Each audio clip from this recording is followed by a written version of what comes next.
Cash flow mastery. How to think in systems, not salaries. You're here because something isn't working. Maybe you earn decent money but never seem to get ahead. Maybe every time your bank balance starts to climb, something pulls it back down. Maybe you've told yourself 100 times that things will improve once you earn a little more, and then you earned more, and somehow the stress followed you up. That's not bad luck. That's not laziness. That's a system problem. And system problems don't fix themselves with harder work. They fix themselves with better design. Here's the single most important idea in this entire audiobook, and I'm giving it to you right now in the introduction so it has time to settle. A salary tells you what you earn. A system determines what you keep, what you build, and what eventually sets you free. Most people spend their entire working lives focused entirely on the first part, the salary, while completely ignoring the second. They chase raises, they switch jobs for an extra few thousand a year, they work overtime, take on side gigs, grind harder, and the result?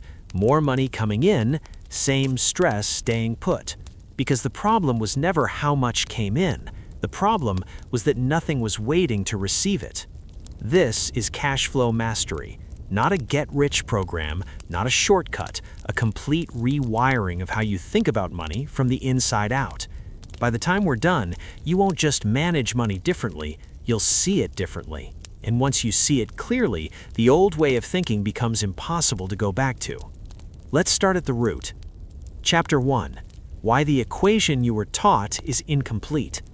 The financial education most people receive fits on one line: work to earn, to spend, to repeat.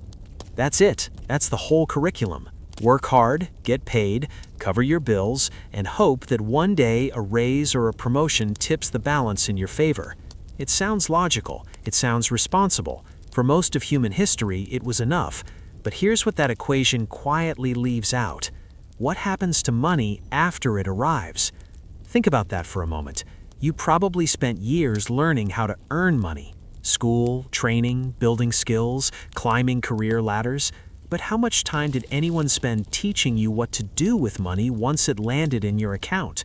For most people, the answer is close to zero. And so what happens? Money arrives.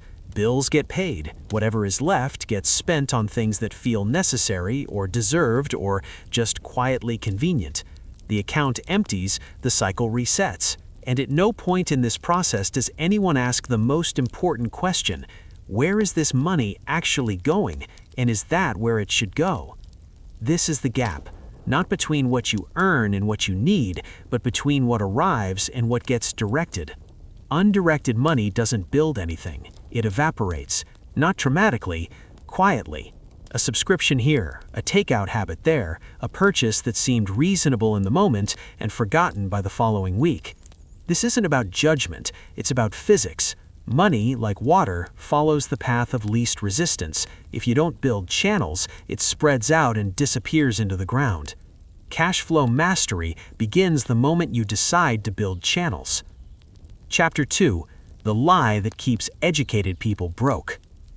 Here's the most dangerous financial belief in the modern world, and it sounds completely reasonable.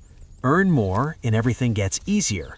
It's reasonable because it's partially true. More income does give you more raw material to work with, but here's what the statement leaves out, the part that trips up even smart, educated, hardworking people. Earning more without changing your structure doesn't create freedom, it creates a larger version of the same trap. Let's be precise about why. When income increases, three things typically happen in sequence. First, spending adapts.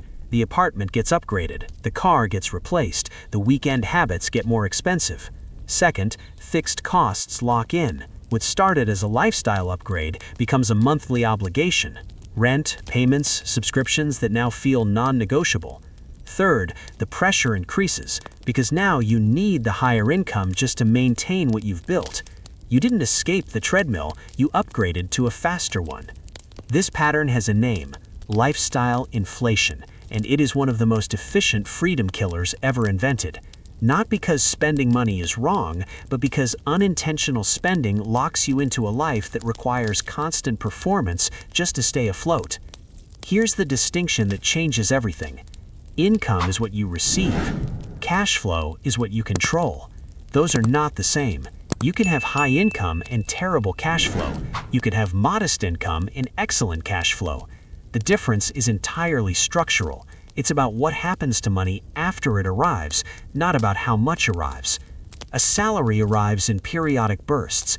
Bills arrive continuously. That mismatch alone, that timing gap between income and obligation, is the source of more financial stress than most people ever recognize. You're not struggling because you're irresponsible. You're struggling because you're managing an uneven flow with no system to smooth it out. Cash flow mastery is the art of smoothing that flow, creating consistency where chaos used to live, designing your finances so that the timing of money in and money out stops feeling like a monthly emergency. Chapter 4. The Foundation. You cannot command what you cannot see. Before any system can be built, one uncomfortable step has to happen first. You have to look, really look. Not a rough estimate, not a mental calculation while you're half watching TV. A clear, honest, complete picture of where your money actually goes after it hits your account. Most people avoid this, not because they're lazy, but because numbers don't negotiate. They don't soften the truth to protect your feelings. They just show reality as it is. And for most people, the reality of where their money goes is genuinely surprising, not because they're reckless, because they've never actually tracked it with full honesty. Here's a framework to start with. For 30 days, every single dollar that leaves your account gets written down and categorized, not to create guilt, not to restrict anything yet, just to create visibility. What you'll typically find falls into 4 categories: essential fixed costs, rent, mortgage, insurance, loan payments, things that are the same amount every month and non-negotiable; essential variable costs, groceries, utilities, transportation, necessary but the amount fluctuates; non-essential fixed costs, subscriptions, memberships, services you signed up for and barely use. This category tends to be larger than most people expect. Non-essential variable costs, dining out, entertainment, impulse purchases, convenient spending. This is usually where the biggest leaks hide.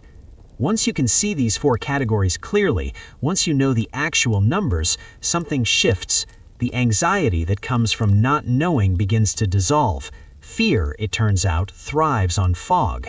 The moment you bring clarity into your finances, you take back a significant amount of power. You cannot command what you refuse to observe. This isn't optional. It's the foundation everything else gets built on. Chapter 4. Your money needs a job before it arrives. Here's a concept that separates people who build financial stability from people who perpetually react to their finances. Every dollar should have an assignment before it lands in your account. Think about what happens in most people's financial lives. The paycheck arrives, they pay the bills that are due, they buy what they need, they spend a little on what they want, and whatever's left, if anything is left, might get saved. Maybe. The problem with that sequence is the word left. Saving and investing from what's left over is one of the least effective financial strategies in existence, because there is almost never anything left over. Expenses expand to fill available income. It's not a character flaw, it's human nature. The solution is to reverse the sequence entirely. Instead of earn to spend to save what's left over, design it as earn to allocate immediately to spend what remains. The moment money enters your account, it gets divided according to a pre-decided plan. Cash flow mastery. How to think in systems, not salaries. You're here because something isn't working. Maybe you earn decent money but never seem to get ahead. Maybe every time your bank balance starts to climb, something pulls it back down. Maybe you've told yourself 100 times that things will improve once you earn a little more, and then you earned more, and somehow the stress followed you up.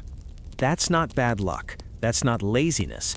That's a system problem. And system problems don't fix themselves with harder work. They fix themselves with better design. Here's the single most important idea in this entire audiobook, and I'm giving it to you right now in the introduction so it has time to settle. A salary tells you what you earn. A system determines what you keep, what you build, and what eventually sets you free. Most people spend their entire working lives focused entirely on the first part, the salary, while completely ignoring the second. They chase raises, they switch jobs for an extra few thousand a year, they work overtime, take on side gigs, grind harder. And the result?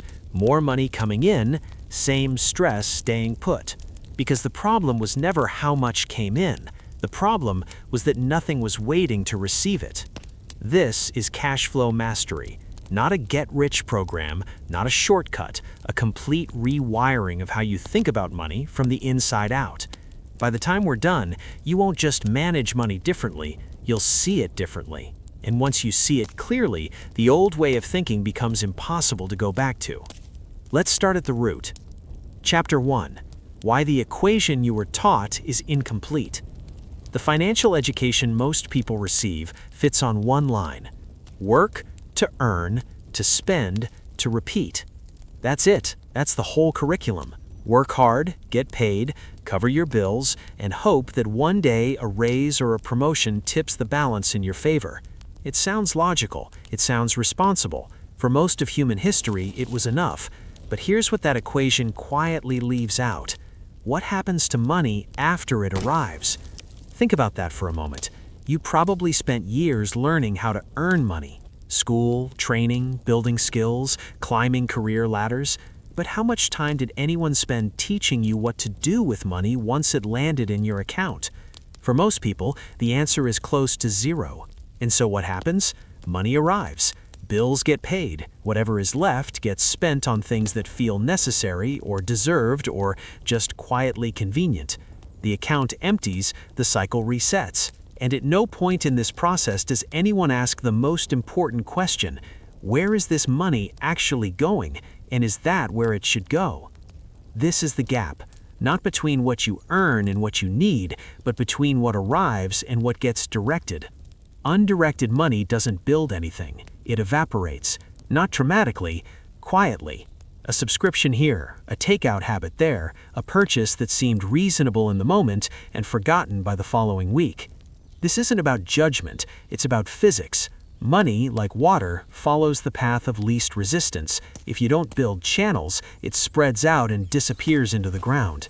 Cash flow mastery begins the moment you decide to build channels. Chapter 2. The lie that keeps educated people broke. Here's the most dangerous financial belief in the modern world, and it sounds completely reasonable. Earn more and everything gets easier.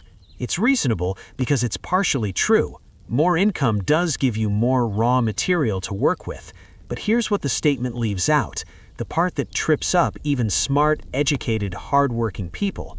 Earning more without changing your structure doesn't create freedom, it creates a larger version of the same trap. Let's be precise about why. When income increases, three things typically happen in sequence. First, spending adapts. The apartment gets upgraded, the car gets replaced, the weekend habits get more expensive. Second, fixed costs lock in. What started as a lifestyle upgrade becomes a monthly obligation. Rent, payments, subscriptions that now feel non-negotiable. Third, the pressure increases, because now you need the higher income just to maintain what you've built.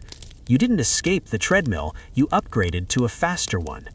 This pattern has a name: lifestyle inflation, and it is one of the most efficient freedom killers ever invented.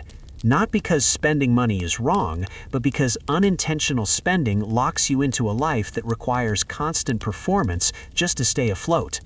Here's the distinction that changes everything. Income is what you receive. Cash flow is what you control. Those are not the same. You can have high income and terrible cash flow. You can have modest income and excellent cash flow. The difference is entirely structural. It's about what happens to money after it arrives, not about how much arrives. A salary arrives in periodic bursts. Bills arrive continuously. That mismatch alone, that timing gap between income and obligation, is the source of more financial stress than most people ever recognize. You're not struggling because you're irresponsible. You're struggling because you're managing an uneven flow with no system to smooth it out. Cash flow mastery is the art of smoothing that flow, creating consistency where chaos used to live. designing your finances so that the timing of money in and money out stops feeling like a monthly emergency. Chapter 4. The Foundation. You cannot command what you cannot see. Before any system can be built, one uncomfortable step has to happen first. You have to look, really look. Not a rough estimate, not a mental calculation while you're half watching TV. A clear, honest, complete picture of where your money actually goes after it hits your account. Most people avoid this, not because they're lazy, but because numbers don't negotiate. They don't soften the truth to protect your feelings. They just show reality as it is. And for most people, the reality of where their money goes is genuinely surprising, not because they're reckless, because they've never actually tracked it with full honesty. Here's a framework to start with. For 30 days, every single dollar that leaves your account gets written down and categorized, not to create guilt, not to restrict anything yet, just to create visibility. What you'll typically find falls into 4 categories: essential fixed costs, rent, mortgage, insurance, loan payments, things that are the same amount every month and non-negotiable; essential variable costs, groceries, utilities, transportation, necessary but the amount fluctuates; non-essential fixed costs, subscriptions, memberships, services you signed up for and barely use. This category tends to be larger than most people expect. Non-essential variable costs, dining out, entertainment, impulse purchases, convenient spending. This is usually where the biggest leaks hide. Once you can see these 4 categories clearly, once you know the actual numbers, something shifts.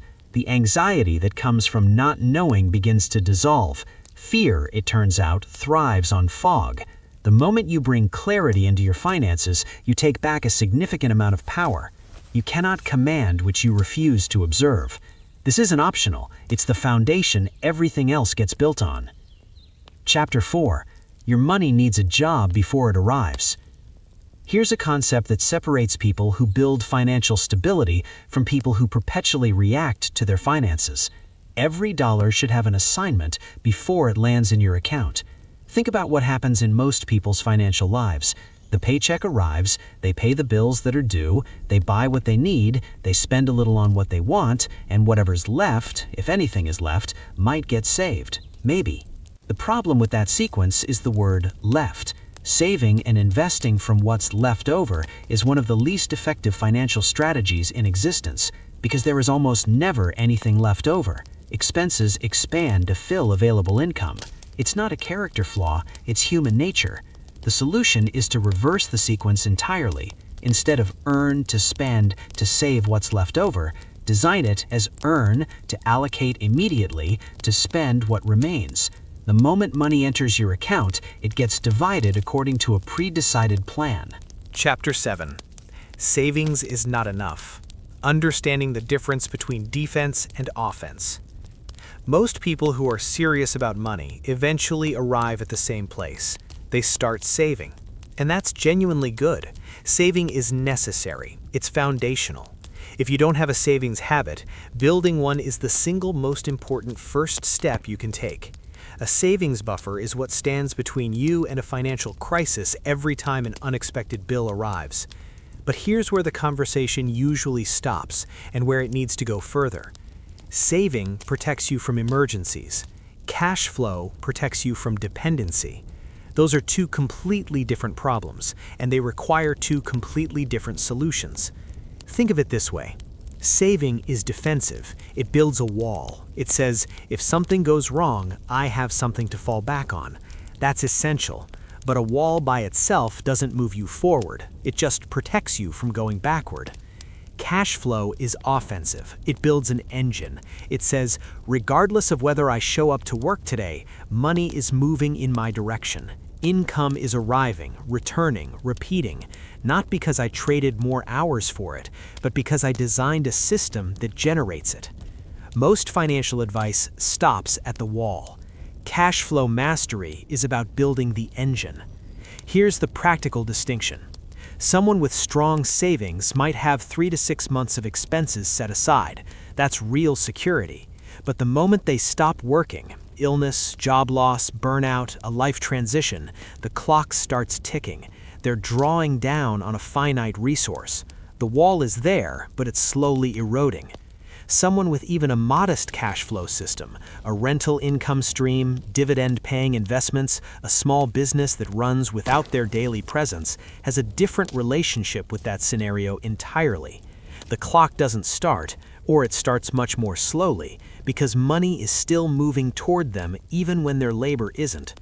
The goal of cash flow mastery is to progressively reduce how much your financial survival depends on your daily effort. Not all at once, not recklessly, deliberately, one small stream at a time, one structural decision at a time, until the engine is strong enough to carry meaningful weight. This is not about becoming passive or abandoning ambition. It's about building something that works even when you can't. Because the honest truth is this: your energy has limits, your health has limits, your time has limits. A financial life that requires your constant presence to function is a financial life one bad year away from collapse. Cash flow mastery builds redundancy into your financial architecture so that when life gets hard, as it inevitably will, the system absorbs the shock rather than you absorbing it alone. Chapter 8: The True Meaning of Leverage and Why Most People Get It Wrong. The word leverage makes a lot of people nervous. It sounds like debt. It sounds like risk. It sounds like the kind of move that ends badly on a finance documentary. But real leverage, the kind that cash flow mastery is built on, is much quieter and much safer than that. Real leverage is when one decision keeps paying you back long after the effort is finished. Here are 3 forms of leverage that anyone can begin building, regardless of income level. Time leverage is when systems you built in the past continue generating value today without additional effort. An investment account you set up 2 years ago that has been automatically receiving contributions every month. A business process you systematized once that now runs without your involvement. Time you spent learning a skill that now earns you significantly more per hour than before. These are all examples of past effort creating present results. System leverage is when a process handles repetition so you don't have to. Automatic bill payments, automatic savings transfers, preset spending rules that make decisions for you before the emotional moment arrives. Every time a system handles a decision that used to require your attention, you reclaim mental energy. And mental energy directed toward building is far more valuable than mental energy spent managing daily chaos. Decision leverage is when one good decision compounds over time. Choosing to invest a consistent percentage of income beginning today, rather than waiting until conditions feel perfect, is an example of decision leverage. The initial effort is small, the long-term outcome is disproportionate. Here's the core insight. Most people try to grow income linearly by doing more hours, more clients, more jobs, more hustle. And there's a ceiling to that approach because there's a ceiling to human energy and human time. Cash flow mastery grows income structurally by designing systems where output is not directly tied to input, where the relationship between effort and reward gradually decouples, where doing more is replaced by designing smarter. This doesn't happen overnight. It starts small and unsexy. A small automatic investment, a side income stream that earns a few $100s a month, a financial habit that runs without your daily involvement. These beginnings feel almost meaningless, but under the surface, something important is happening. Repetition is stacking, consistency is compounding. Small systems faithfully maintained become large systems over time. That's leverage, and it's available to anyone who understands it, not just to people with capital or connections or a business degree. Chapter 9. Your nervous system is part of your financial system. This chapter might surprise you because it has nothing to do with numbers, but it might be the most important chapter in this audiobook. Because without understanding this, all the strategies in the world won't fully stick. Here's something that doesn't get talked about enough in financial education. Money stress is not primarily a math problem. It is a nervous system problem. Your brain has an ancient threat detection system built into it. When that system detects danger, real or perceived, it shifts your entire cognitive functioning towards short-term survival. Long-term thinking becomes neurologically difficult. Complex planning feels overwhelming. Even decisions you know are right intellectually become hard to execute because your body is in a state of alert. Now, here's what triggers that system financially. Unpredictability. Not necessarily low income, not necessarily debt. Unpredictability. When you don't know what's coming, when bills feel like surprises, when your bank balance fluctuates wildly, when you can't predict whether you'll be okay next month, your nervous system stays activated. And an activated nervous system makes terrible long-term financial decisions. This is why so many intelligent, capable people make choices with money that they themselves don't fully understand. They're not making decisions from their best thinking. They're making decisions from a brain that's trying to reduce immediate discomfort, which often means avoidance, impulse spending, or freezing completely. The solution is not more willpower. The solution is more predictability. Cash flow mastery creates calm by smoothing money movement. When you know with real certainty that your bills are covered, your savings are building automatically, and your basic financial needs are handled regardless of how you feel on any given day, your nervous system begins to relax. And a relaxed nervous system changes everything. Decisions that previously felt overwhelming become manageable. Long-term thinking, which was neurologically impossible under constant financial stress, becomes natural. The mental energy that was previously consumed by financial anxiety becomes available for something more productive. This is why building a financial system is not just a practical project, it's a well-being project. The calmer your financial life becomes, the calmer your entire life becomes. The correlation is direct and significant. Here's a practical step towards this. Identify the single most unpredictable element in your current financial life, the bill that always seems to catch you off guard, the expense that never feels covered, the area where you hold the most anxiety, and design one structural response to it. A dedicated savings buffer specifically for that expense, an automatic transfer that ensures it's covered before you spend elsewhere. One predictable response to one unpredictable problem. That single step won't fix everything, but it will signal to your nervous system that you are no longer reacting. You are designing. In that shift from reactive to intentional is where everything begins to change. Chapter 10. Time horizons, the hidden variable that determines everything. Here's a question worth sitting with. Seriously. If nothing changed except the quality of your financial system, no raises, no windfalls, no dramatic life events, where would you realistically be in 3 years? Not 6 months, not next year, 3 years. For most people, this question produces discomfort because most people are operating with a 30-day financial horizon, paycheck to paycheck, bill to bill, month to month. And when your planning horizon is 30 days, your strategies are necessarily short-term. You patch problems rather than solve them. You chase relief rather than build momentum. Short time horizons create short strategies. Short strategies produce survival, not a freedom. Here's what changes when you deliberately extend your time horizon to 3 years, 5 years, a decade. First, small, consistent actions become obviously meaningful. A $100 invested monthly looks insignificant at 30 days. At 3 years, it's a meaningful foundation. At 10 years, with compound growth, it's potentially life-changing. The math doesn't change. Your ability to perceive it does. Second, fluctuations stop feeling catastrophic. A bad month financially, when viewed inside a 30-day window, feels like failure. Viewed inside a 3-year window, it's a single data point in a much larger trend. The emotional weight of short-term setbacks decreases dramatically when you have a longer frame of reference. Third, decisions become cleaner. When you're operating short-term, almost every financial decision gets made under some form of pressure. When you're operating long-term, you have the luxury of patience, of waiting for the right choice rather than grabbing the available one. Cash flow mastery is fundamentally a long-term practice. It doesn't produce dramatic results in 30 days. It produces transformative results over 3 to 5 years of consistent structural design.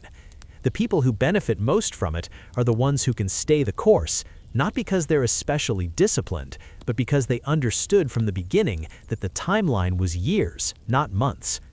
This changes how you measure success.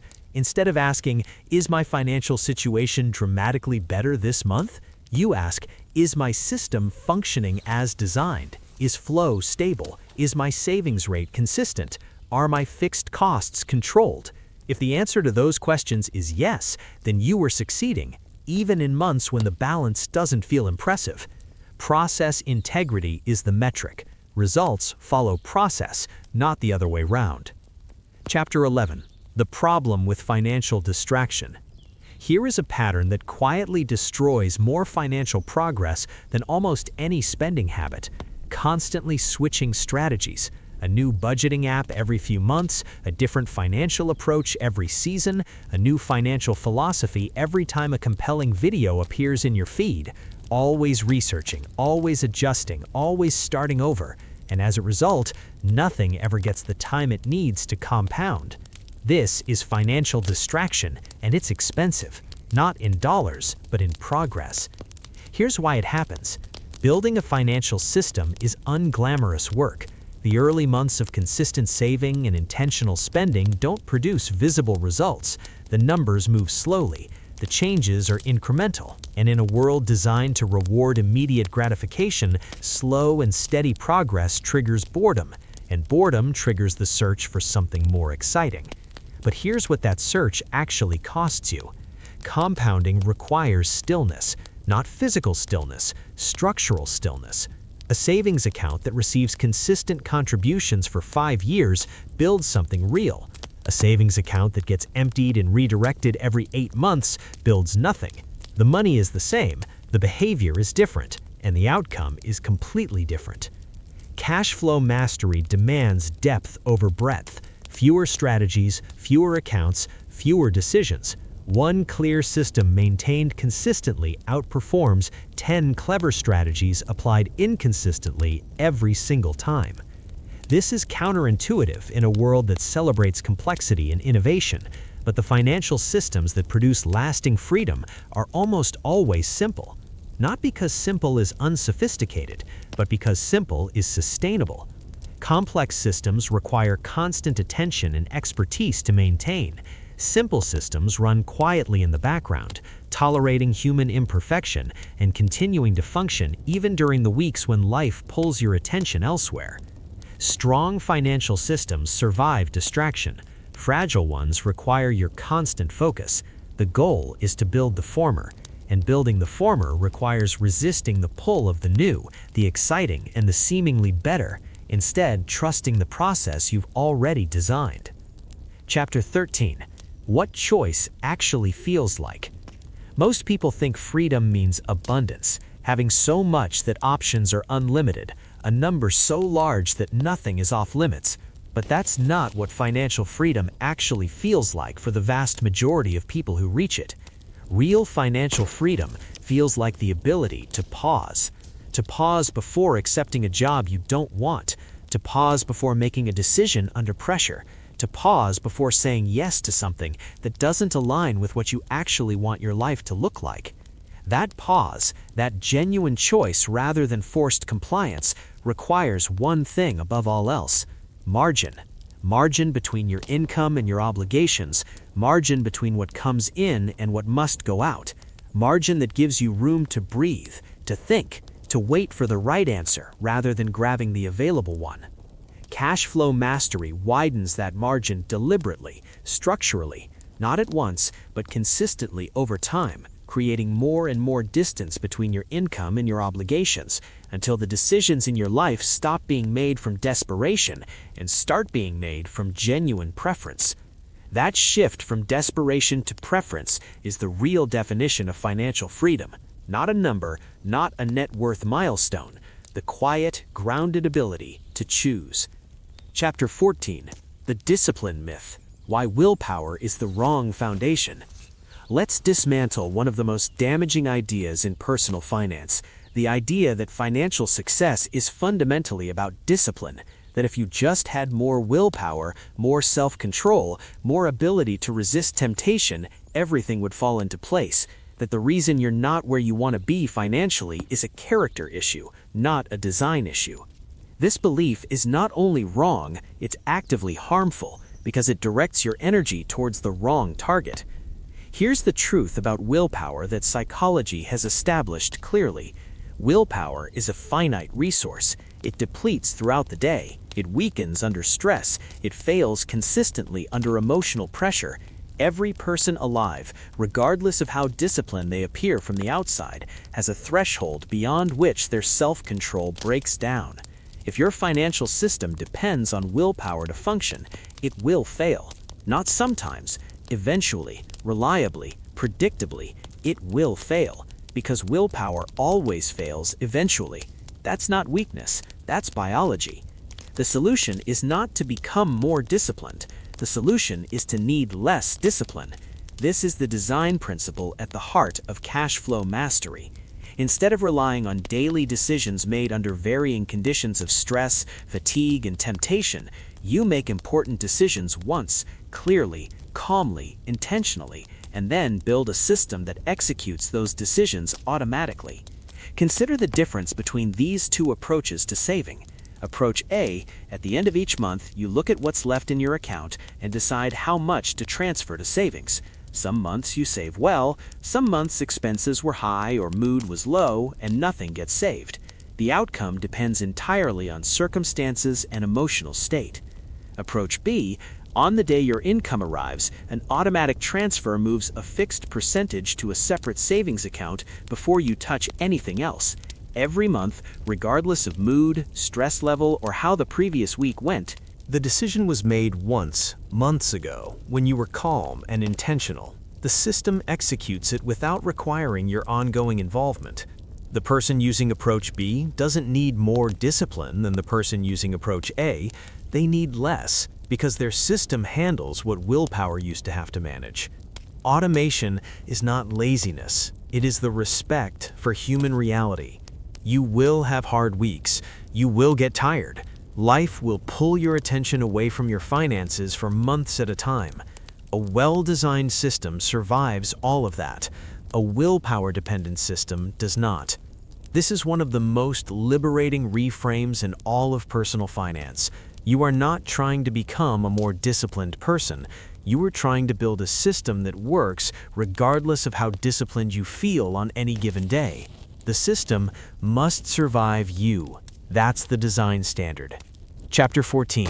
Identity and Money, the hidden relationship that controls everything. There is a layer beneath all the strategies, systems, and structures that most financial education never reaches. Your relationship with money is shaped by who you believe you are, not who you want to be, not who you're trying to become, who you currently, at a deep level, believe yourself to be. If somewhere in your mind, formed through childhood observation, family patterns, cultural messages, or years of personal experience, you hold the belief that you are someone who is bad with money, that belief will systematically undermine every strategy you try to implement, not through dramatic failure, through quiet sabotage. A missed transfer here, a rationalized purchase there, a system built carefully and then slowly abandoned without quite knowing why. This is not psychology in the abstract. It is the most practical financial obstacle most people face. Here's how it typically works. You read something compelling about financial systems. You feel genuinely motivated. You set up the structure, the automatic transfers, the spending categories, the clear allocation plan. For the first few weeks, it works. Then something disrupts it, an unexpected expense, a stressful month, a moment of weakness, and instead of treating it as a minor system correction, something deeper interprets it as confirmation. See, this is who you are. This is what always happens, and the system quietly gets abandoned. The solution is not more motivation. The solution is identity work alongside structural work. This means deliberately and consciously building a new self-concept around money, not through affirmations or wishful thinking, but through evidence. Every small financial commitment kept becomes evidence of a new identity. Every automatic transfer that runs as designed, every month you track your spending with honesty, every time you choose structural integrity over impulse, these are votes for a new belief about who you are. Psychologists call this process identity-based habit formation. James Clear, in his work on behavior change, frames it precisely. Every action is a vote for the type of person you want to become. You are not trying to achieve a financial outcome. You are trying to become someone for whom that outcome is the natural result of who they are. The practical application is straightforward. Stop measuring success only by financial results. Start measuring it by behavioral consistency. Did your system run as designed this month? Did you make intentional decisions more often than reactive ones? Did you review your finances with honesty rather than avoidance? Those behaviors maintained consistently produce a new identity. In that identity, I am someone who manages money with intention becomes the most durable financial system you will ever build.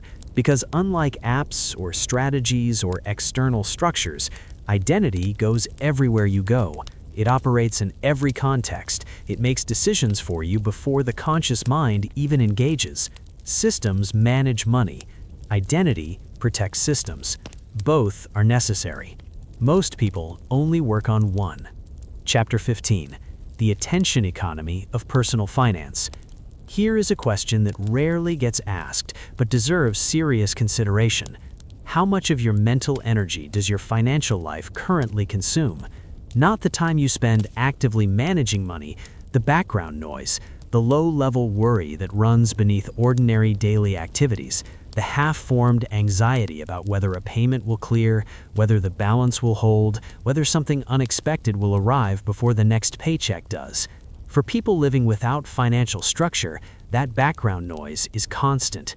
It doesn't always reach the level of conscious worry, but it's there, quietly consuming cognitive bandwidth that could otherwise go toward creative thinking, meaningful relationships, focused work, or simple presence in daily life.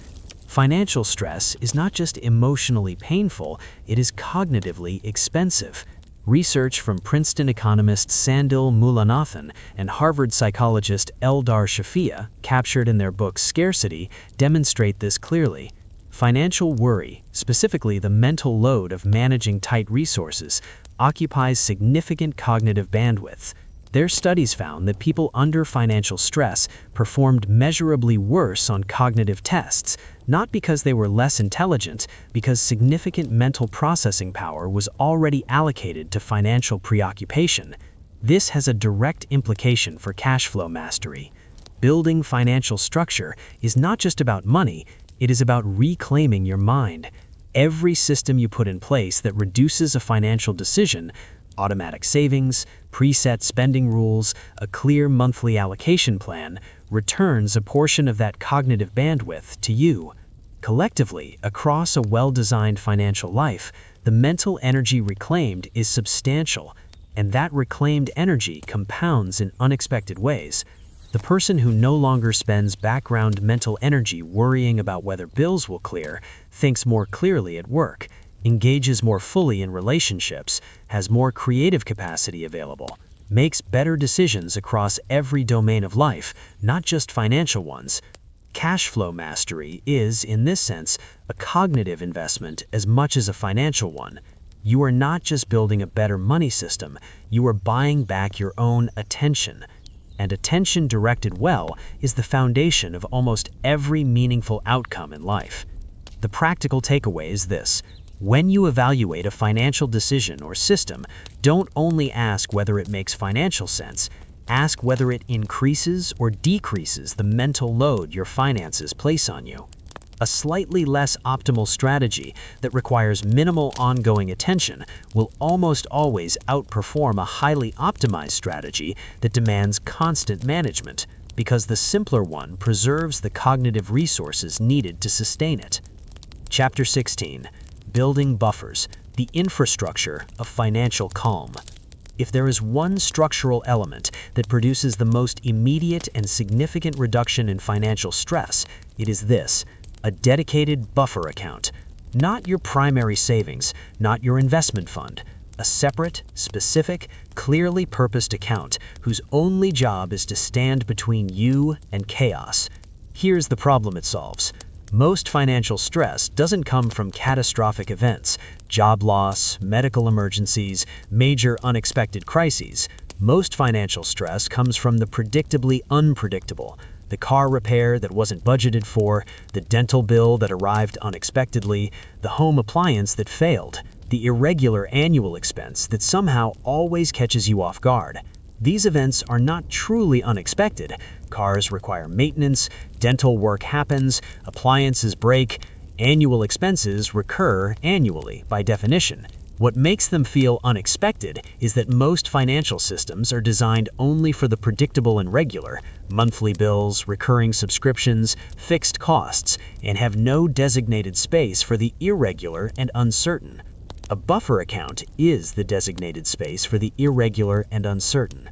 The practical implementation is simple. Identify the categories of expense in your life that are irregular but predictable. Car maintenance, medical copays, home repairs, annual memberships, seasonal expenses. Estimate the annual total across all those categories. Divide by 12.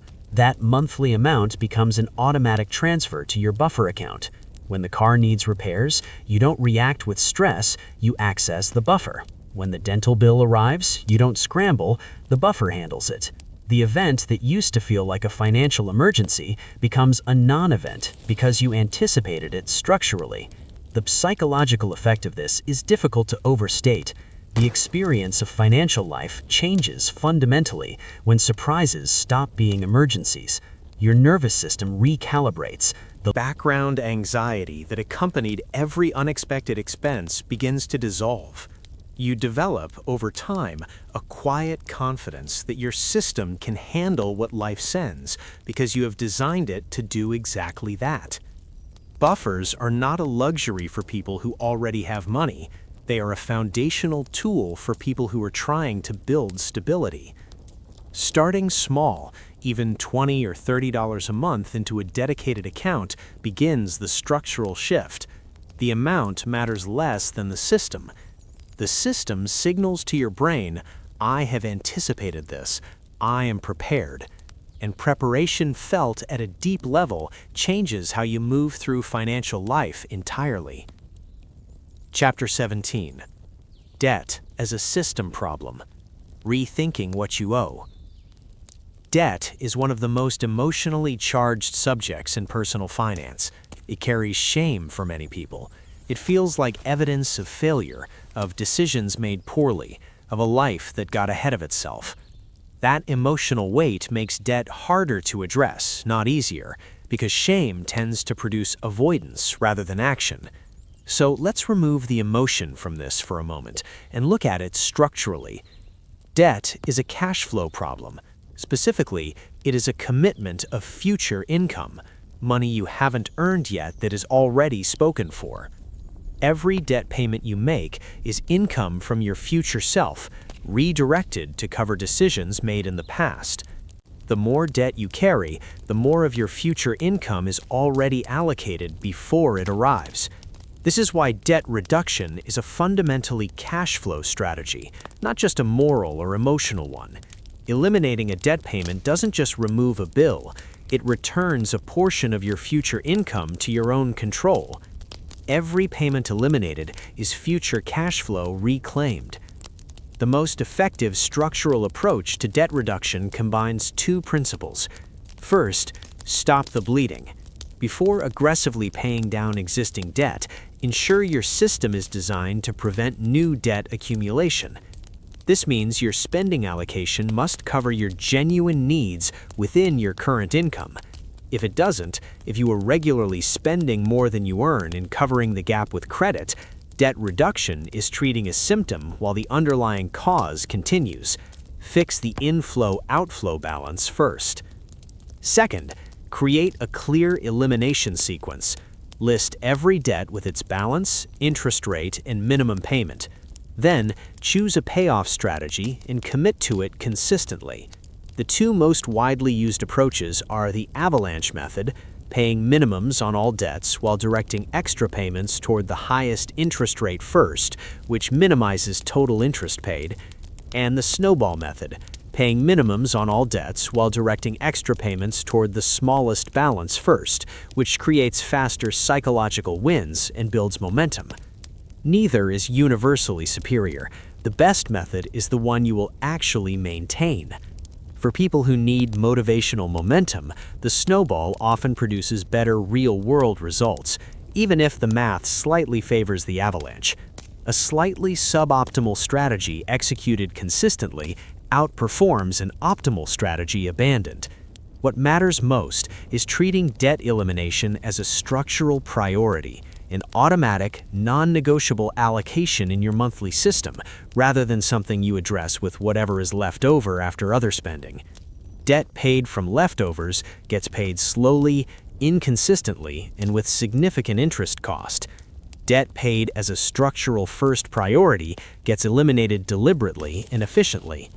Every debt you eliminate is a permanent increase in your monthly cash flow. That money previously committed to the past is now available for the future, for savings, for investment, for building the engine. The math compounds powerfully once debt begins to clear. Chapter 18. The Psychology of Enough. Why more is never the answer. You think it is.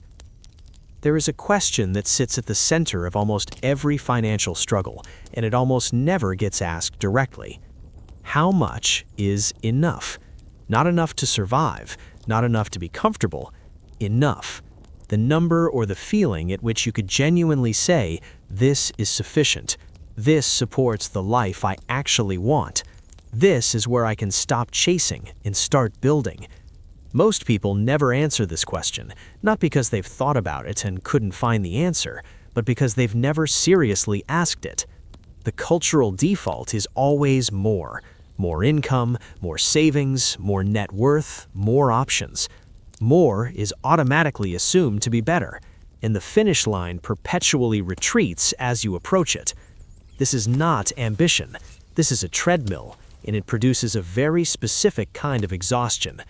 The exhaustion of people who are achieving by every external measure and still feel like they're falling behind. Here's what the research on money and well-being consistently shows. Beyond a certain threshold of financial security, additional income produces diminishing returns on life satisfaction. The gap between struggling financially and having basic needs reliably covered is enormous in terms of well-being. The gap between comfortable and wealthy is much smaller than most people expect. And beyond genuine security, the relationship between money and happiness becomes largely a function of how money is used, not how much of it there is. The practical implication is significant. If you are spending your life optimizing for a number that keeps moving, if enough always means more than what you currently have, you are not building toward freedom. You are running in place on a very expensive treadmill. Cash flow mastery asks you to define enough personally, specifically, honestly, not socially, not comparatively, not based on what your peers appear to have or what advertising tells you that you deserve, based on a genuine examination of what your life actually requires to feel supported, meaningful, and calm. This exercise, done honestly, produces two things. First, a target, a real number that represents genuine sufficiency rather than perpetual aspiration. Second, and more importantly, a filter. Once you know what enough looks like for you, every financial decision can be evaluated against it. Does this bring me closer to that definition of sufficiency, or does it move the goalposts further away? That filter eliminates an enormous amount of financial noise. It makes decisions cleaner. It protects you from the lifestyle inflation cycle. It allows you to recognize when you've arrived, rather than running past the finish line without noticing. Defining enough is not settling, it is precision. It is the difference between a life designed around genuine satisfaction and a life designed around perpetual acquisition. One produces calm, the other produces a very well-furnished anxiety. Chapter 19. Long-term thinking as a skill. How to train your brain to see further. Here is something most financial education treats as a personality trait rather than a learnable skill: long-term thinking, the ability to delay gratification, to make decisions based on future outcomes rather than present feelings, to stay the course when short-term results are invisible. This is typically described as something people have and others don't, a temperament, a character feature, something you either possess naturally or struggle with. That framing is wrong, and it's holding a lot of people back. Long-term thinking is a skill. It can be trained. It can be built through deliberate practice and understanding how to develop. It is one of the most leveraged investments you can make in your financial future. Here's how it works practically. Step 1. Make future outcomes visible. The human brain is wired to respond to immediate, concrete sensory information. Abstract future scenarios, "I'll have more financial security in 5 years," activate less motivational response than present tangible realities. To train long-term thinking, you need to make the future more concrete and present. One effective method: use a compound interest calculator to visualize exactly what consistent monthly investment produces over 10, 20, 30 years, not approximately, specifically. Plug in your actual numbers, see the actual figure. Make the future outcome as real and tangible as possible. When you can see concretely, specifically, what your monthly system produces over time, the present sacrifice stops feeling like deprivation and starts feeling like investment. The future becomes real enough to motivate present behavior. This is not motivational psychology, it is neurological reality. The brain responds to vivid, specific future scenarios far more powerfully than to vague aspirations. Long-term thinking is harder to maintain in isolation. When only you are aware of your financial commitments, the mental negotiation that leads to abandoning them happens entirely inside your own head, with no external check. Creating external accountability, a trusted friend who knows your financial goals, a financial tracking system you review regularly, written commitments you revisit monthly, introduces friction into the abandonment process. It is much easier to quietly adjust a commitment no one else knows about than to adjust one you've stated out loud or recorded in writing. External structures don't eliminate temptation, they raise the psychological cost of yielding to it. Step 3. Track process metrics, not just outcome metrics. One of the primary reasons people abandon long-term financial strategies is that they measure success by outcomes, by how much the account has grown, by how the investments are performing, by how dramatically different life feels. And in the early months and years of building a cash flow system, outcome metrics are underwhelming. Growth is slow, changes feel invisible. The gap between where you are and where you want to be feels vast. This produces discouragement, and discouragement produces abandonment. The solution is to shift your primary success metric from outcomes to process. Did your system run as designed this month? Did you maintain your savings allocation? Did you avoid taking on new debt? Did you make more intentional financial decisions than reactive ones? These are process metrics, and unlike outcome metrics, which respond slowly to behavior, process metrics respond immediately. Every month your system functions as designed is a successful month, regardless of what the market did, regardless of how the numbers moved, regardless of how far the ultimate goal still feels. Train yourself to celebrate process. Results will follow, but they follow on a timeline that requires patience. Patience applied to a sound process is not passive, it is active trust in compounding. And compounding always delivers to those who can wait without abandoning the system. Chapter 20. Spending Identity. Why you buy what you buy. Let's go somewhere uncomfortable for a moment. Most people, when asked why they spend money on certain things, will give practical answers. It was necessary. It was a good deal. I needed it. It made sense at the time. But beneath the practical explanation, there is almost always a deeper layer. Spending is rarely just transactional, it is expressive. The things people spend money on communicate something to themselves and to others about who they are, where they've arrived, what they deserve, how they want to be perceived. This is not a criticism, it is human nature. Humans are deeply social creatures. Status, belonging, and self-concept are fundamental psychological needs, and consumer culture has become extraordinarily sophisticated at attaching products and experiences to those needs.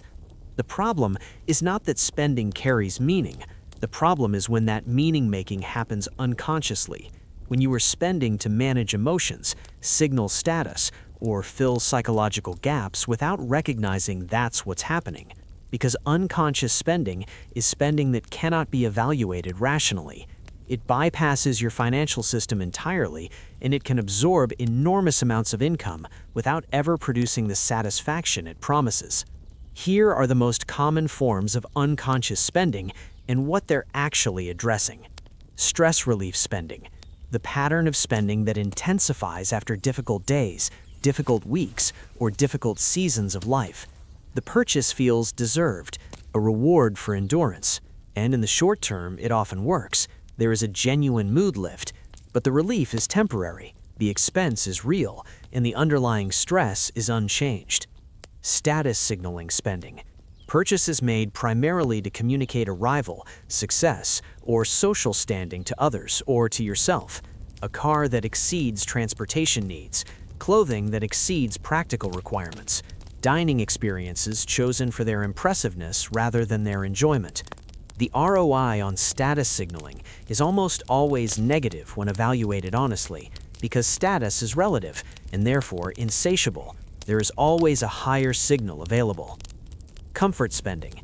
Purchases that reduce friction, increase convenience, or soften discomfort, often justified as productivity or self-care. These occupy a gray area. Some comfort spending is genuinely valuable, but comfort spending that quietly expands to fill available income without conscious evaluation becomes a significant leak. Identity reinforcement spending. Purchases that confirm a self-narrative, the aspiring professional who buys equipment for a business not yet started, the person who identifies as healthy and buys fitness products rather than building fitness habits, the accumulation of tools, resources, and materials that represent an identity without requiring the behavior that would actually produce it. Cash flow mastery does not require eliminating the emotional dimension of spending. That would be both impossible and unnecessarily austere. What it requires is bringing that dimension into consciousness, recognizing when a purchase is primarily practical, when it is primarily emotional, and making intentional decisions in both cases. A practical tool for this: before any non-essential purchase above a set threshold, say $50, apply a simple two-question filter. Question 1, what practical need does this serve? Question 2, what emotional need is this also addressing? Answering both questions honestly before the purchase does not automatically prevent the spending, but it transforms the decision from unconscious to intentional. And intentional spending, even when it chooses the same outcome, produces a fundamentally different relationship with money, one based on clarity rather than compulsion. Over time, this practice produces a significant shift in spending patterns, not through restriction, but through awareness. You stop spending on things that don't actually satisfy the needs they promise to address. You start spending more deliberately on things that genuinely do. And the total expenditure often decreases, not because you're denying yourself, but because you're choosing more accurately. Chapter 21. Building Multiple Streams, the Architecture of Real Security. The phrase multiple income streams has become something of a cliché in financial content. It often gets presented as a lifestyle aspiration, the entrepreneur with 10 different revenue streams, the investor living off dividends, the person who has somehow engineered a life where money arrives from everywhere without effort. That framing makes multiple income streams feel like a destination for people who have already arrived, a feature of financial success rather than a tool for building it. That is exactly backwards. Multiple income streams are most important, most urgently needed for people with the least financial security. Here's why. If your entire financial life depends on a single source of income, one job, one employer, one client, you're operating with maximum concentration risk. Any threat to that single source is an existential threat to your entire financial system. Job loss, illness, company downsizing, industry disruption, any of these events doesn't just reduce your income, it eliminates it entirely. Diversification of income is not a luxury, it is a structural safety requirement. Now, this doesn't mean everyone needs 10 income streams. It means that building even one additional modest source of income beyond your primary employment meaningfully reduces your financial vulnerability. The second stream does not need to replace your primary income. It just needs to exist to provide some flow that continues even if the primary source is disrupted. Here's a framework for thinking about income diversification at different stages. Stage 1. Primary income stabilized. Your main source of income is reliable, your expenses are covered, your saving system is running. At this stage, the priority is ensuring the primary source is as stable as possible, marketable skills maintained, professional relationships cultivated, emergency fund built to cover 3 to 6 months of expenses if the primary income stops. Stage 2. First, additional stream. This does not need to be a business. It does not need to be passive. It can be a skill-based service offered outside primary employment, consulting, tutoring, freelance work in your area of expertise. The goal at this stage is simply to create the habit and the infrastructure of income that doesn't come from one source. Even a few hundred a month from a second stream changes the psychological and structural reality of your financial life. Stage 3. Semi-passive streams. As the first additional stream becomes established, the focus shifts toward income that requires less ongoing time input, content that generates revenue over time, investments that produce dividends or returns, a small business with systems that reduce owner dependence. These streams develop slowly. They require upfront investment of time, money, or both, but over time, they shift the ratio between your effort and your income. Stage 4. System-driven income. At this stage, a meaningful portion of income arrives from systems rather than direct labor. This is what financial educators mean when they talk about passive income, not truly effort-free, but structurally decoupled from your daily presence. The work was done upfront, the system generates returns ongoing. Most people reading this are at stage 1 or between stage 1 and 2. That is exactly the right place to start. Not by building a complex empire, but by stabilizing the primary source, building the emergency buffer, and taking one deliberate step toward a first additional stream. The architecture of real security is not one large pillar. It is several smaller ones distributed so that no single disruption brings the whole structure down. Chapter 22. The Maintenance Mindset. How to keep systems running without obsession. There is a failure mode on each end of the financial attention spectrum, and both of them quietly destroy what you've built. On one end, neglect. You build a system, set it up carefully, and then essentially forget about it. Months pass, years pass, the automatic transfers run, which is good, but the underlying structure slowly drifts out of alignment. Income changes, but allocations don't adjust. Fixed costs quietly creep upward through gradual subscription accumulation. Investment allocations that made sense at 28 need review at 35. The system that was well designed at the start becomes misaligned with current reality. But because it's running automatically, the misalignment is invisible until it becomes significant.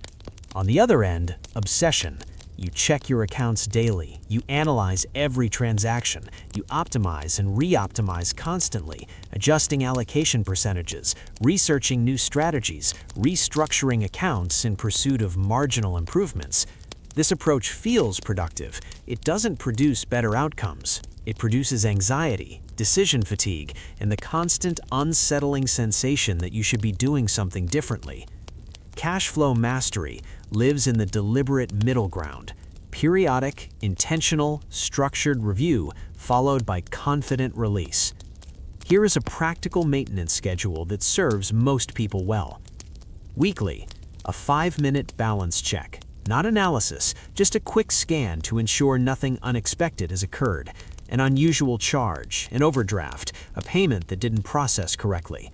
This takes almost no time and catches problems before they compound. Monthly, a 30-minute review. Compare actual spending against your allocation plan. Identify any categories that ran over and understand why. Check that all automatic systems ran as designed. Note anything that needs adjustment. Make any necessary changes. Then close the review and move on. Quarterly, a deeper review. Look at the bigger picture.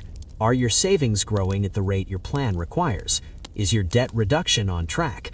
Have any life changes occurred that should prompt structural adjustments? Income change, major new expense, significant life event. This is also the time to review subscriptions and recurring costs, which have a strong tendency to accumulate quietly over time. Annually, a full financial review. Evaluate your overall trajectory against your long-term goals. Review insurance coverage, investment allocations, and estate planning basics. Assess whether your definition of enough has shifted. Adjust the overall system architecture as needed. This schedule requires perhaps 2 to 3 hours of total attention per month. In exchange, it keeps your system aligned with your reality, catches drift before it becomes damage, and provides the ongoing visibility that keeps financial anxiety low. The goal of maintenance is not to control everything. It is to ensure the system continues to serve you rather than drifting silently in a direction that no longer aligns with where you're going. A well-maintained financial system, reviewed on this schedule, produces something surprisingly powerful over time. Confidence without constant attention. You know your system is working because you check it regularly and it consistently is. That knowledge frees your mind from background financial worry, and as we established in an earlier chapter, that freed cognitive bandwidth compounds across every area of your life. Chapter 23. From salary thinking to system thinking, the complete mental shift. We've covered a lot of ground together, and if you stayed with me this far, you've already begun a transformation that most people never complete, not because they can't, but because they never start. Before we move toward the conclusion of this journey, I want to bring everything into focus around one central shift, because everything we've discussed, every principle, every strategy, every structural recommendation is ultimately in service of a single cognitive transition, the shift from salary thinking to system thinking. Let me show you what that actually looks like in practice. Salary thinking asks, how much do I make? System thinking asks, what happens automatically after money arrives? Salary thinking says, I need to earn more to feel secure. System thinking says, I need to reduce what I need to feel secure. Salary thinking measures success by how much came in this month. System thinking measures success by how well the system functioned this month. Salary thinking reacts to money emotionally, relief when there is enough, panic when there is not. System thinking relates to money mechanically. The system either worked or it needs adjustment. Salary thinking depends on continuous effort, constant performance, presence, willpower. System thinking depends on structures that function regardless of mood, energy, or circumstances. This is not a semantic difference. This is the difference between financial exhaustion and financial calm, between a life that requires your constant attention to survive and a life that has infrastructure supporting it. And here's what happens once that shift is complete. Once system thinking becomes your default cognitive mode rather than something you have to consciously remember, financial decisions become dramatically simpler, not because the decisions themselves are easier, but because you have a clear filter. Every financial choice gets evaluated against one question: does this strengthen my system or introduce fragility? A job offer that pays more but destabilizes your schedule and mental health. System thinking recognizes that as fragility introduction, even if salary thinking sees it as opportunity. A purchase that feels justified in the moment but increases fixed monthly costs. System thinking sees the structural cost that salary thinking misses. An investment opportunity that promises high returns but requires constant monitoring. System thinking weighs the attention cost against the financial benefit and often declines what salary thinking would chase. The filter dramatically reduces decision fatigue, and reduced decision fatigue means better long-term outcomes because you're not making important financial choices under cognitive load, emotional pressure, or exhaustion. This is the gift of system thinking. Not that life becomes perfect, but that financial life becomes manageable, predictable, and increasingly aligned with what you actually want your life to look like. Chapter 24. The Compounding of Calm. What happens after year 3? There is a timeline to financial transformation that nobody talks about honestly. The first 3 months of building a cash flow system feel effortful. You are actively building new habits, resisting old patterns, making deliberate choices that don't yet feel automatic. Progress exists, but is not yet visible in your overall financial position. Months 4 through 12 feel inconsistent. Some months the system runs perfectly, other months life disrupts it, and you have to rebuild momentum. You start seeing modest results. The emergency fund is growing, debt is decreasing, spending is more intentional, but the overall picture still feels fragile. Year 2 is where things begin to stabilize. The system is no longer new. Habits have formed. Automatic transfers run without your involvement. The monthly review becomes quick because the system is mostly functioning. Results become more visible. Stress decreases noticeably. Year 3 is where something shifts fundamentally. By year 3 of maintaining a well-designed cash flow system, something happens that is difficult to describe to someone who hasn't experienced it. Money stops being loud. It stops interrupting your thoughts. It stops generating background anxiety. Not because you've reached some particular number or achieved financial independence, but because the system has proven itself reliable over enough months that your nervous system finally believes it. This is the compounding of calm.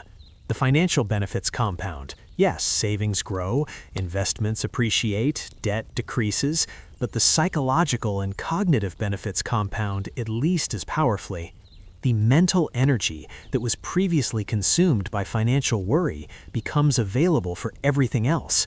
Decision quality improves across your entire life, not just financial decisions, because you're making them from a place of stability rather than stress.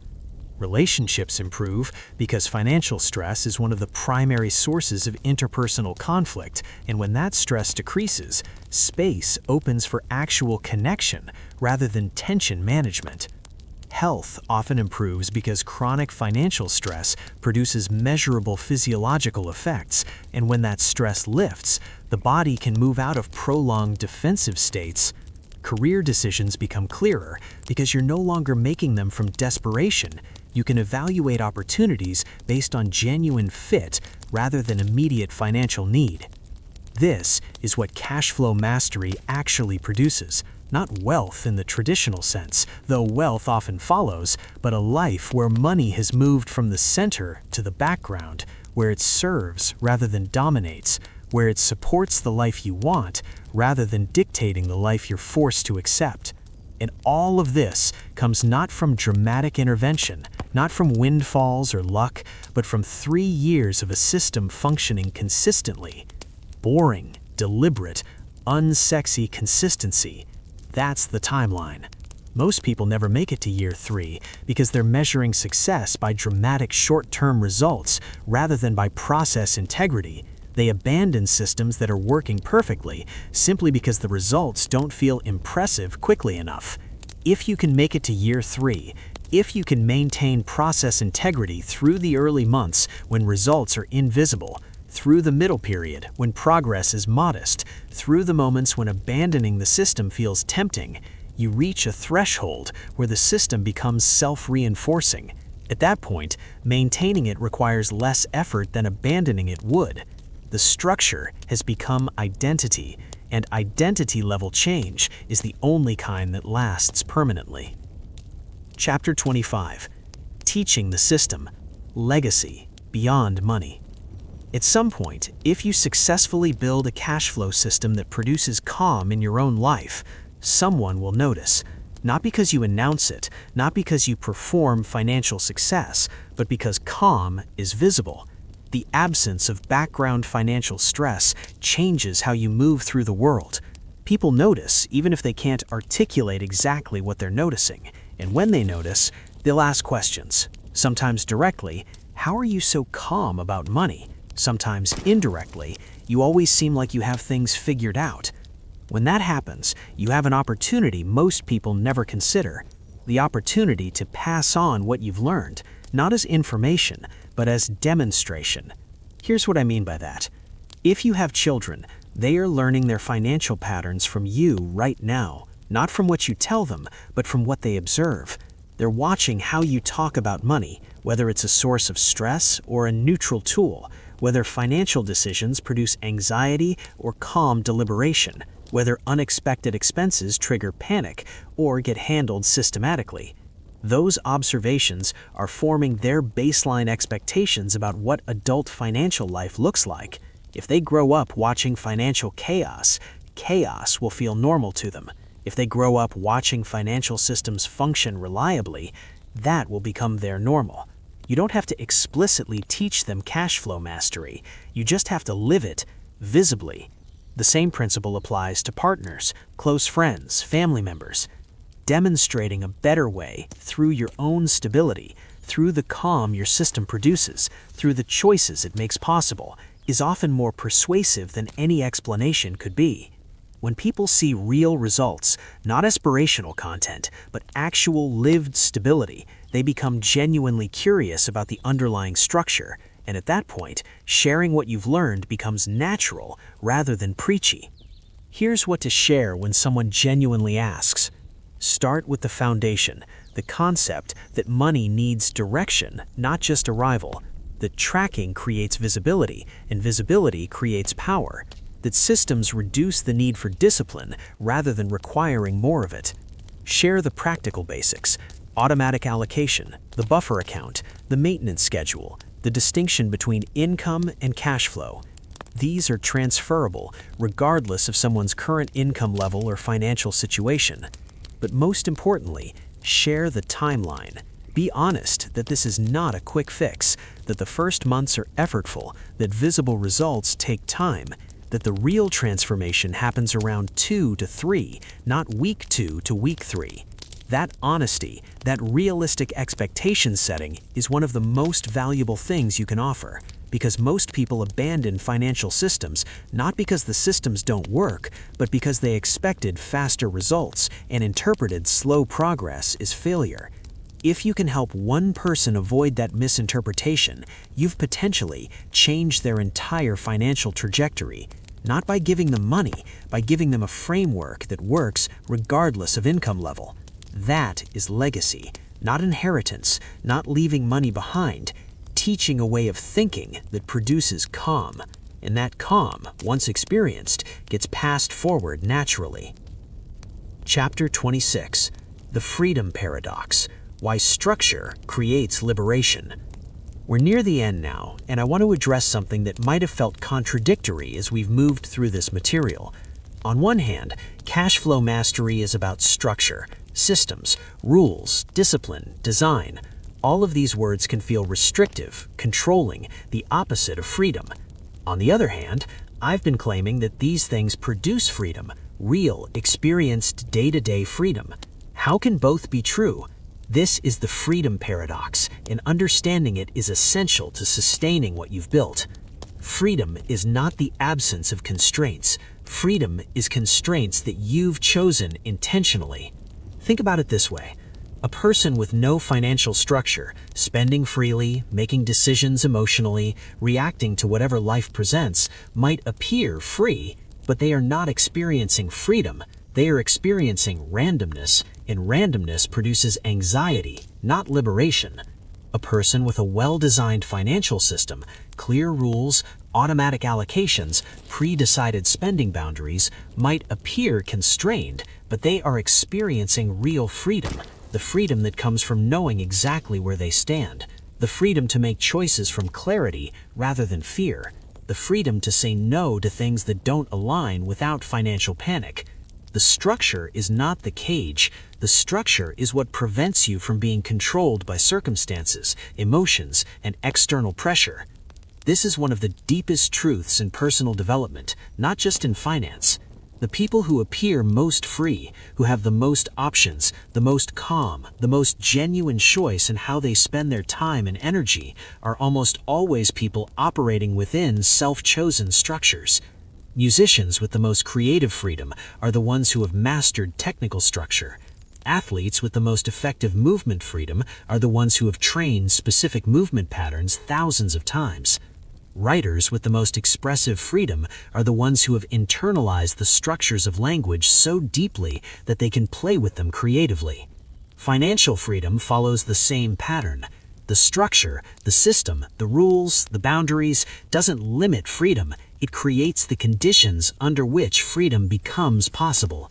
Because without structure, you are not free, you are reactive, and reactive living is not freedom.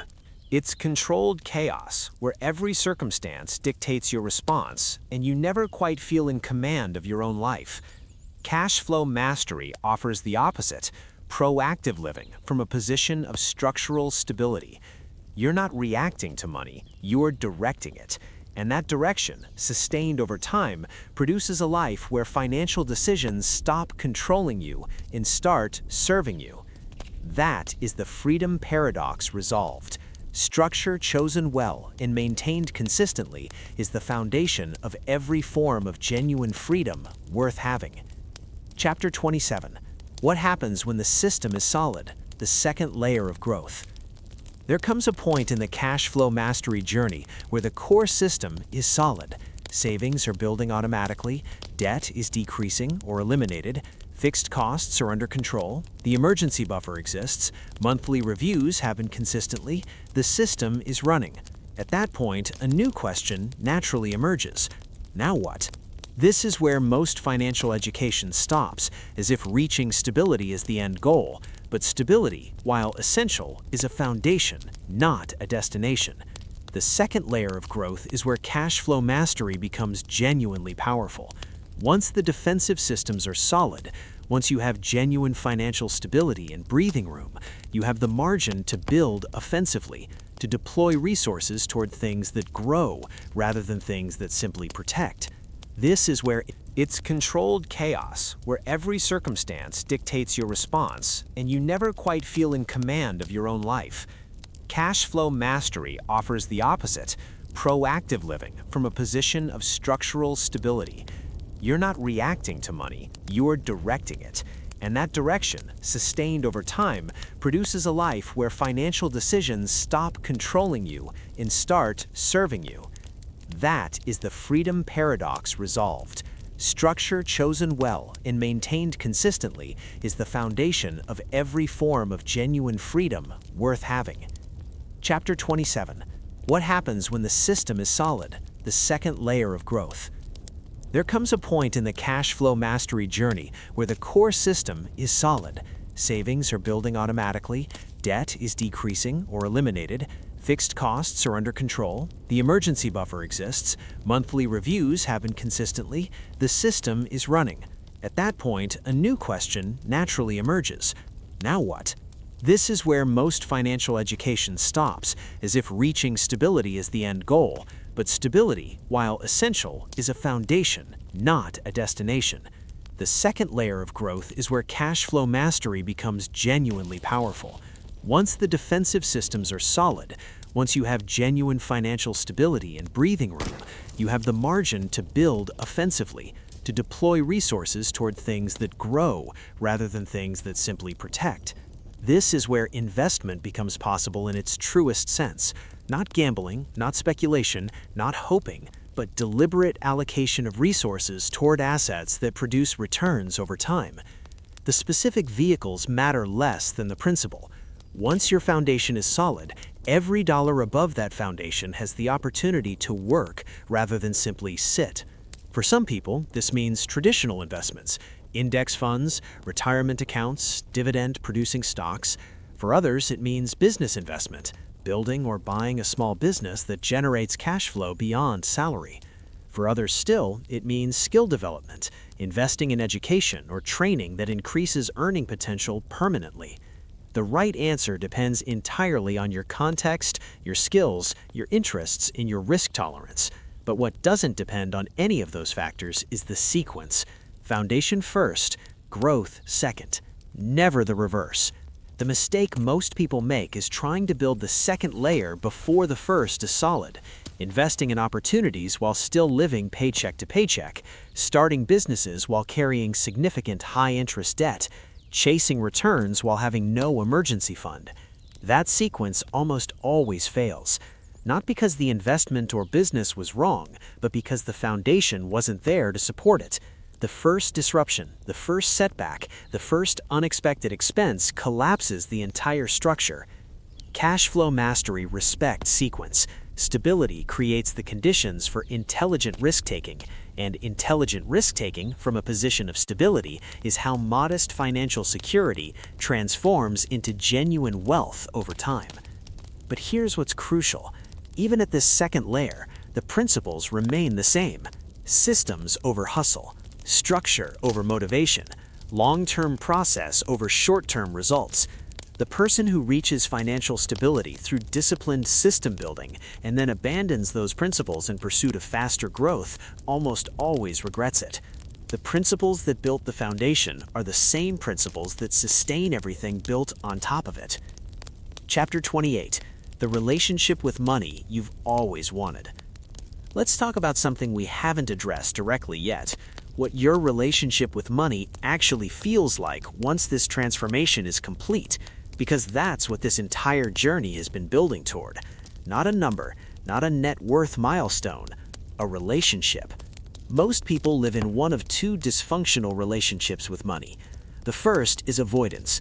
Money is anxiety-producing, so it gets avoided. Statements don't get opened, accounts don't get checked, decisions don't get made. The financial life just sort of happens, reactive and unmanaged, and the person lives with a constant low-level dread about what might be waiting for them if they looked.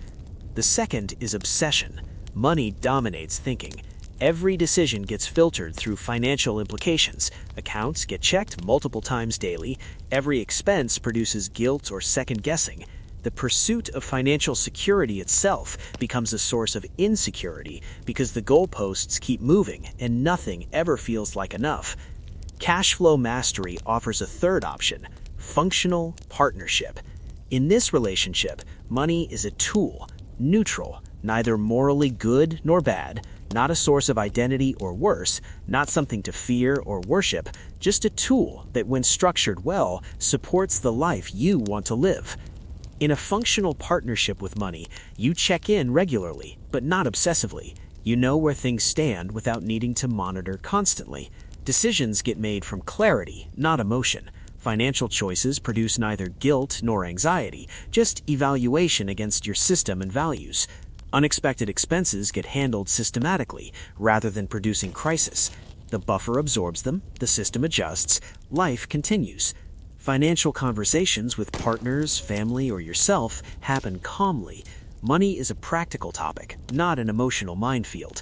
You can think long-term without present deprivation.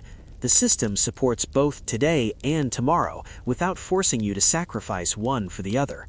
And perhaps most importantly, money stops interrupting your thoughts. This is the experience most people are actually seeking when they say they want financial freedom. Not infinite wealth, just a life where money has moved from the center of attention to the quiet background, where it works reliably, supports consistently, and demands minimal ongoing cognitive bandwidths.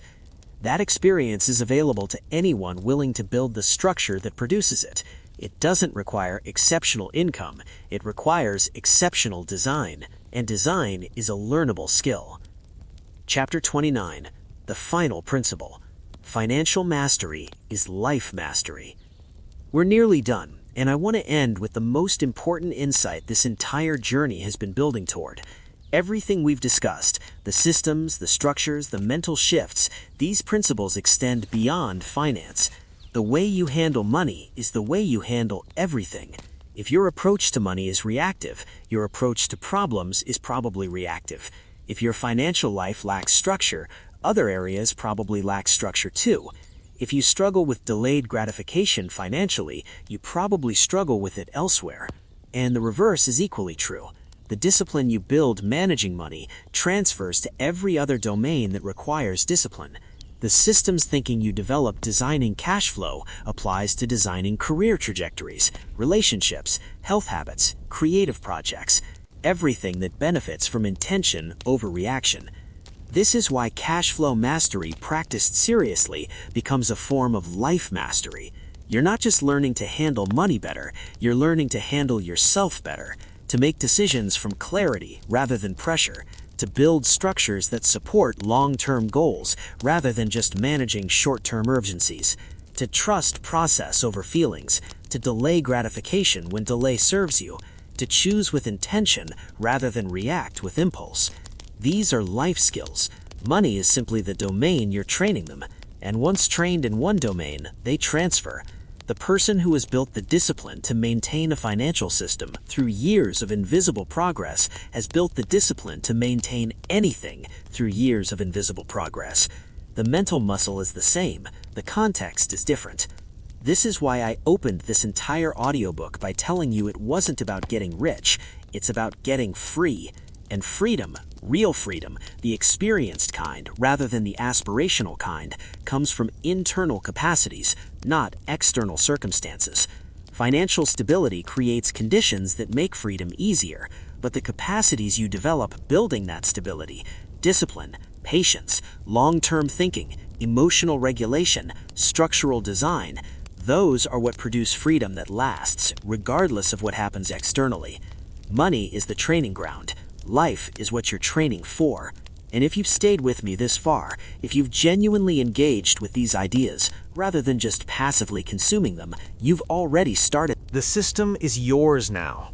We've covered extraordinary ground together, from the fundamental recognition that the game most people are playing, salary thinking, paycheck dependence, reactive financial life, is the wrong game entirely. Through the core principles of cash flow mastery, that money needs direction before it arrives, that structure reduces the need for discipline, that systems outlast motivation, that small, consistent actions compound into transformative outcomes over time, into the practical implementation, tracking to create visibility, automatic allocation to remove decision fatigue, buffers to absorb chaos, maintenance schedules to keep systems aligned, and finally into the deeper layers, the psychology of spending, the identity work that protects systems, the long-term thinking required to stay the course, the relationship with money that produces genuine calm. If you remember nothing else from this audiobook, remember this. A salary tells you what you earn. A system determines what you keep, what you build, and what eventually sets you free.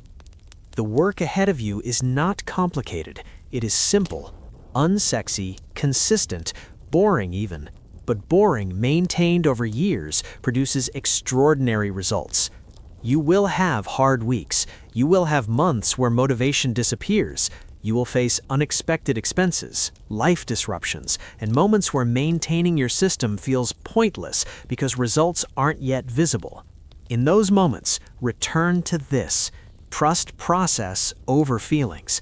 Measure success by whether the system ran as designed, not by whether you feel rich yet.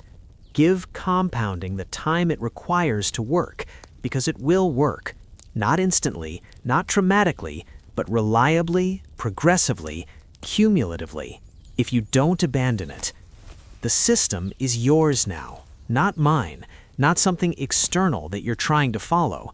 Yours, built by you for your specific life, maintained by your commitment to future you.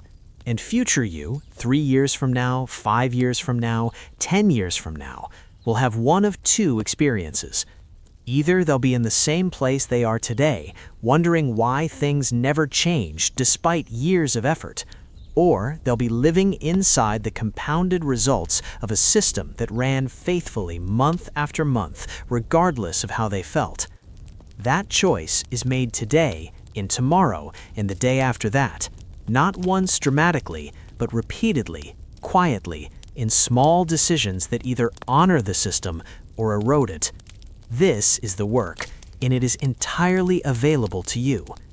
If this material has shifted how you think about money even slightly, consider that shift a vote for a new identity. The identity of someone who designs rather than reacts, who builds rather than just copes, who thinks in systems rather than salaries. And if you want to mark this moment to make a commitment to yourself that you'll actually implement what you've learned rather than letting it fade into the background noise of good intentions, do something simple. Write down one structural change you'll make this week, not 10, one. One automatic transfer, one spending category you'll track honestly, one debt payment you'll prioritize, one buffer account you'll open, one small structural change that signals, I am building something here. And then do it, not perfectly, just actually. Because the gap between understanding and implementation is where most transformation dies. Don't let yours die. You invested hours in this material. Honor that investment by taking one real action before this week ends. The system is waiting, and future you is counting on present you to start building it. A final word. Financial freedom is not a number. It's not a net worth milestone or an income threshold or a portfolio balance. Financial freedom is a nervous system that doesn't spike when bills arrive. It's a mind that can think long-term because short-term survival is handled. It's a life where money serves rather than dominates. It's the ability to make choices from preference rather than desperation. That experience is available to anyone willing to build the structure that produces it. Not quickly, not easily, but reliably, for those who stay the course.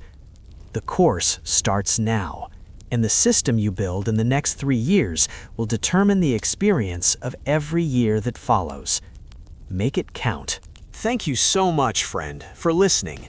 Leave your ideas in the comments section so our community can grow by learning together. That's all for now. Until the next audiobook.